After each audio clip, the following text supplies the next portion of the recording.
ছিল লিভারের সিরোসিসের জন্য এবং তার ট্রান্সপ্লান্ট করেছি আমরা এবং সাকসেসফুলি বাচ্চাটা এখন ভীষণভাবেই আছে। আমি একটু ভিডিও কলে দেখাবো। আজকে আসতে পারিনি এই কারণে, প্রচণ্ড গরম, আমরা পাচ্ছি না। ওরাও বাবা এসছে আমাদের সাথে, ও কিছু শেয়ার করবে যে কীভাবে জিনিসটা এগিয়ে গেছে, কীভাবে চেন্নাই পৌঁছলো সেগুলো বলবে।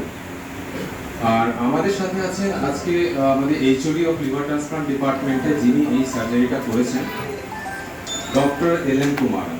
Basically doctor L N. কুমারন হচ্ছেন MS, MRCS, DNB, MCH from the AIIMS, PDF, Head of the Liver Disease and Transplantation Center, Apollo Hospital, Chennai, Senior Consultant, Liver and Hep Surgery. So basically ওনার অনেক কোয়ালিফিকেশন, কারণ সেই কারণে আজকে HOD অনেকদিন ধরেই আজকে Apollo চেন্নাইয়ের সাথে যুক্ত। আজকে এই টপিকটা একটা ভীষণ অসাধারণ টপিক। আশা করি মানে এখন pioneer of everything Apollo hospital Chennai. একটা কারণে বলি, কিছু ইউনিক প্রসিডিওর যেগুলো আমরা সময় মানুষদেরকে দিয়ে যাচ্ছি, সেখানে এটাও একটা অসাধারণ একটা প্রক্রিয়া, একটা সার্জারি করেছি আমরা, যেটা আজকে বিস্তারিত ডক্টর বলবেন।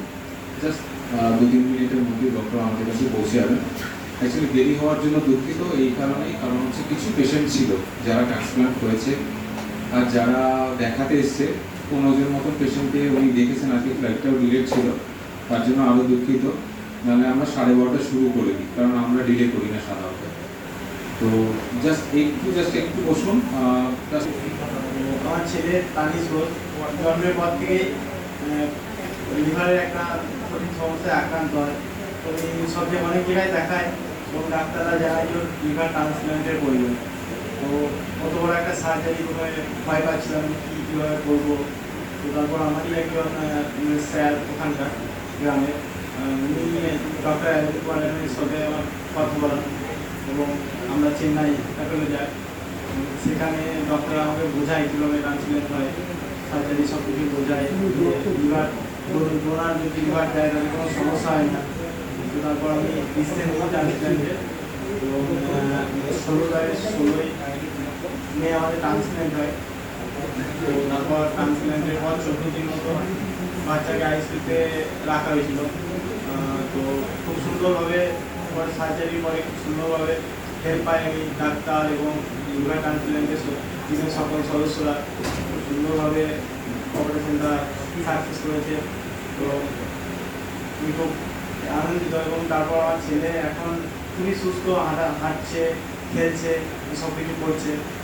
আগে এইগুলো কিছু করতে পারতো না, সবসময় কাঁদতো, পেন হতো, পেটটা প্রচণ্ড ফুলে গিয়েছিল। তো পেচ্ছাপ সবসময় ইউরিন, সবসময় হলুদ ইউরিন হতো, পায়খানা হোয়াইট পটি হতো, বারবার পটি হতো। তো এখন সেগুলো সবই কিওর হয়ে গিয়েছে। এখন বাচ্চা খুবই সুস্থ। আমি অবশ্যই ধন্যবাদ জানাই এল.এন. কুমারন স্যারকে এবং চেন্নাই অ্যাপোলো হসপিটাল এবং স্যারের সকল প্রিয় সদস্যকে। Department Apollo hospital Chennai. তো বেসিক্যালি আমি ওনার ডিগ্রিগুলো বললাম, MS, MRCS, DNB, MCH from the AIIMS and PDF, specially in the liver transplant for paediatric and adult. তো আমি টাইম ওয়েস্ট করবো না, আমি দিচ্ছি ডক্টর এল.এন. কুমারকে। উনি বাংলাও জানে, আপনারা বাংলাও কথা বলবেন।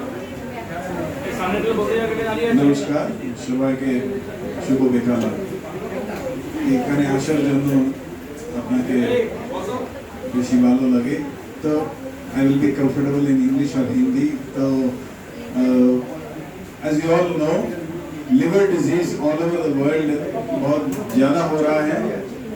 एक रफ एस्टीमेट है कि पूरी दुनिया में ऑलमोस्ट 2 मिलियन, मतलब 20 लाख लोग लिवर की बीमारी की वजह से दे आर डाइंग।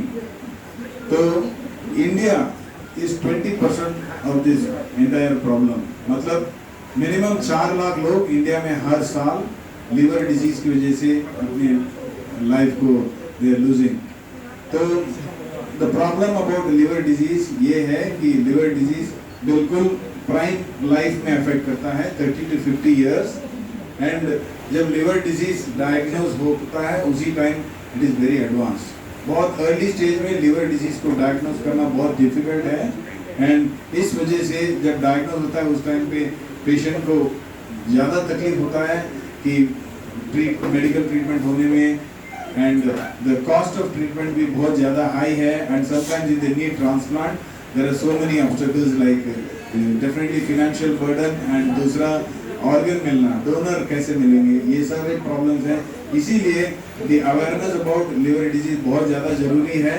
हम सब लोग जानते हैं कि लिवर डिजीज अफेक्ट होता है अल्कोहल की वजह से, there is so much awareness about that, but इसके अलावा बहुत सारे कारण लिवर डिजीज भी हो सकता है। एक तो the major problem of fatty liver, 10-20 साल पहले जो फैटी लिवर होता था ये इतना बड़ा प्रॉब्लम नहीं था, but almost 20% of liver failure patient आजकल फैटी लिवर की वजह से ही डायग्नोज हो रहा है।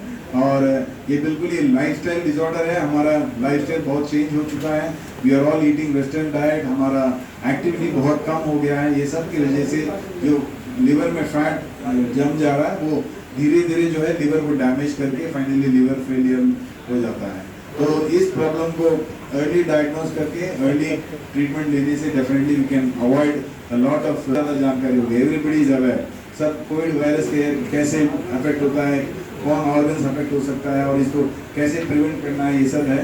But you should also be aware of the major liver infection, hepatitis B and C. World Health Organization इस दोनों इन्फेक्शन के दौरान ऑलमोस्ट 20-25 ईयर से अपना पूरा ताकत से लड़ रहा है। They wanted to eradicate hepatitis B and C, which is a global health problem. China, India, all the Southeast Asian countries में ये chronic viral hepatitis because of hepatitis B and C बहुत major problem है। इसको completely eradicate कर सकते हैं। कैसे?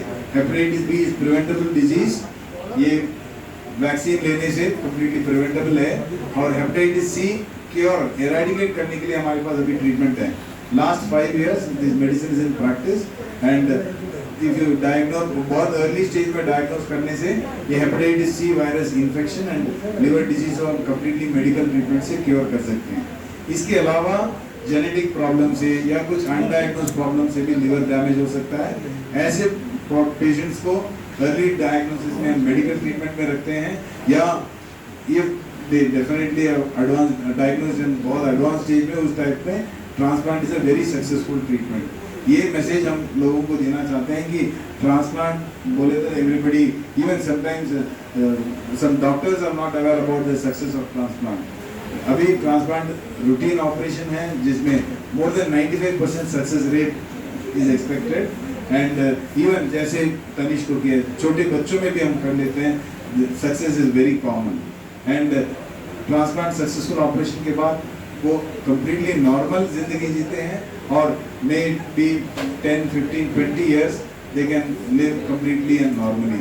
There are so many newer developments in transplant. एक है definitely for the donor safety we have taken so much precautions, and now अभी हम अपोलो चेन्नई में we started doing robotic surgery, जिसमें instead of cutting open the donor with a large incision with small pinholes we can actually complete the entire donor operation, जिसमें उनका एक portion of liver is removed, and the removed portion is actually taken out through a lower abdominal scar. हमारे पेट की नीचे की तरफ एक छोटा सा, जैसे सिजेरियन स्कार होती है वैसे एक छोटा सा स्कार करके वो डोनर ऑर्गन को डोनर से हम रिमूव कर सकते हैं। इससे डोनर को जो है कॉस्मेटिक एडवांटेज है, जो अगर यंग पीपल डोनेट करते हैं definitely the scar is not seen, and दूसरा हमारे लिए ये एडवांटेज है कि जो लोअर एब्डोमिनल इंसिशन है उसमें पेशेंट का ब्रीदिंग इमीडिएट रिकवरी में प्रॉब्लम नहीं होता, तो उनका रिकवरी बहुत फास्ट है, एंड उनका पेन बहुत कम रहता है, उनकी नॉर्मल लाइफ में आने का चांसेस बहुत इजी हैं। तो इसके अलावा रेसिपिएंट साइड में हमारी जो नए मेडिकेशंस हैं ये सब की वजह से ट्रांसप्लांट बहुत सक्सेसफुल हो चुका है, और जिस पेशेंट को ट्रांसप्लांट की ज़रूरी है वो जितनी जल्दी ट्रांसप्लांट कर लेंगे वो बेहतर है। सर एक सवाल है, पहला जो मुझे ऐसा लगा जब इतना चैलेंज था डेफिनेटली करने का सर्जिकल एक्सपीरियंस एंड उसके बाद पोस्ट ऑपरेटिव केयर देने का वो एक्सपीरियंस भी बहुत ज़्यादा ज़रूरी है। फॉर्चुनेटली मेरा ट्रेनिंग जहाँ भी हुआ है ये ऑल में उस expose to more than 200 paediatric transplant, और उसके बाद हमारे प्रैक्टिस में last 12 years we have operated another छोटे बच्चों में। चैलेंज मेनली ये रहता है, फर्स्ट जो नया लिवर है वो इनके बॉडी में फिट होने लायक छोटा होना चाहिए। अगर लिविंग डोनर है, डोनर की बॉडी से हम बहुत छोटे से पीस, लेफ्ट लैटरल लोग बोलते हैं, जिसमें एक छोटा सा पीस लेके रखते हैं, समटाइम्स वो भी छोटे बच्चों में बहुत बड़ा हो जाता है, उसको हम सर्जरी करके उसको छोटा कर देना चाहिए। और सेकंड वो लिवर को इनकी बॉडी में जोड़ने के लिए जो ब्लड वेसल पित्त की नली है वो नॉर्मल अडल्ट की जगह उससे बिल्कुल छोटे साइज के रहते हैं, उसको बहुत ज़्यादा मैग्निफिकेशन लूप्स या माइक्रोस्कोप से भी हम उसको जोड़ देते हैं ताकि वो कंप्लीटली सक्सेसफुल रहेगा। और उसके बाद वो अब्डोमेन क्लोजर भी जो है समटाइम बहुत टाइट हो जाता है उनको। ऐसे जिन बच्चों में वो अब्डोमेन क्लोजर टाइट होता है उनको कुछ स्पेशल प्रोस्थेटिक मेशर्स हैं, उसको लगा के उसको क्लोज करने से वो बॉडी उसको इजीली टेक ओवर कर जाएगा। एंड बच्चों में जो ट्रांसप्लांट है वो अडल्ट से बहुत ज़्यादा सक्सेसफुल है, स्पेशली पेरेंट्स ही देते हैं, उनके लिवर तो इजीली सूट हो जाएगा। सर जैसे हो गया एक 200-300 ml फ्लूइड दे देंगे, ठीक हो जाएगा। अगर उनको ठीक नहीं हुआ तब भी हम और भी दे सकते हैं, लेकिन बच्चों में जो है बहुत वेरिएशन बहुत छोटा होना चाहिए। आपसे एक साथ एक्सेसिव फ्लूइड दे दें, इमीडिएटली उनकी लंग्स में फ्लूइड हो जाएगा, उनकी हीमोग्लोबिन 10 की जगह 12 हो गया, थोड़ा ब्लड कॉन्सेंट्रेट हो गया, ब्लड क्लॉट हो जाएगा। तो ये सब चीज़ें हम कंटिन्यूसली मॉनिटर करते हैं। हमारे इंटेंसिव केयर ग्रुप पीडियाट्रिक्स के लिए सेपरेट है, they are very experience. Continuously इनकी मॉनिटर्स में उनका सारे पैरामीटर्स आता रहता है, ब्लड इन्वेस्टिगेशन बहुत फ्रीक्वेंटली होता रहता है।